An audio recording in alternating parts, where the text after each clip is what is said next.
ഭാര്യാഭർതൃ ബന്ധത്തിൽ വിള്ളൽ വീഴുമ്പോൾ ഭർത്താവിനെയും കുടുംബത്തെയും ഒരു പാഠം പഠിപ്പിക്കണമെന്ന നിലയിൽ 498-എ ഫയൽ ചെയ്താൽ അത് കോടതി അംഗീകരിക്കില്ല എന്ന് വ്യക്തമാക്കുന്നതാണ് ഹൈക്കോടതിയുടെ ഈ വിധി. ഭർത്താവിന്റെ ബന്ധുക്കളെ അനാവശ്യമായി പ്രതി ചേർക്കുന്നതിനെ വിധി ശക്തമായി മുന്നറിയിപ്പ് നൽകുന്നു. പ്രതികാരം തീർക്കാനുള്ള ആയുധമായി ഇത്തരം ക്രിമിനൽ നിയമങ്ങളെ ഉപയോഗിക്കാൻ പാടില്ല. വൈവാഹിക ജീവിതത്തിലെ സാധാരണ വിഷയങ്ങൾ ക്രൂവൽറ്റിയായി കാണാൻ കഴിയില്ല. അത്തരം വിഷയങ്ങളിൽ 498-എ നിലനിൽക്കുന്നതുമല്ല.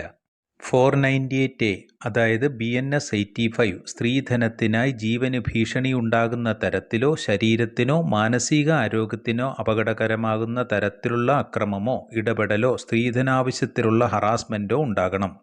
ഇവിടെ ഗ്രേവ് ക്രൂവൽറ്റി എന്നാണ് ഹൈക്കോടതി വ്യക്തമാക്കിയിട്ടുള്ളത്. മറിച്ച് കുടുംബജീവിതത്തിലുള്ള സ്വാഭാവിക വിഷയങ്ങളല്ല. വിവാഹത്തിലെ പൊരുത്തക്കേടുകളോ അപൂർണതകളോ ഉണ്ടായാൽ ശിക്ഷിക്കാനുള്ളതല്ല ഈ സെഷനെന്ന് കോടതി വ്യക്തമാക്കി.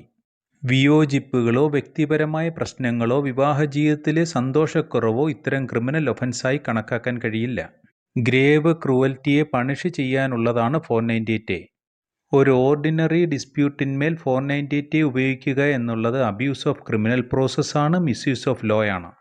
ഈ വിഷയത്തിൽ പോലീസ് ശ്രദ്ധിക്കേണ്ടതും ഗ്രേവ് ക്രൂവൽറ്റിയാണോ സാധാരണ ഭിന്നതയാണോ എന്നതാണ്. സീരിയസ് ഒഫൻസുകൾക്കാണ് 498-എ ബാധകമാകുന്നത്. ഹൈക്കോടതി പറഞ്ഞ ശ്രദ്ധേയമായ പോയിന്റ് 498-എ എല്ലാ വിവാഹ പ്രശ്നങ്ങളും പരിഹരിക്കുന്ന ഒരൊറ്റമൂലിയല്ല എന്നുള്ളതാണ്. Not a panacea for all matrimonial ills. Karnataka ഹൈക്കോടതിയിൽ ജസ്റ്റിസ് M. നാഗപ്രസന്നയുടേതാണ് ഈ നിർണായകമായ വിധി.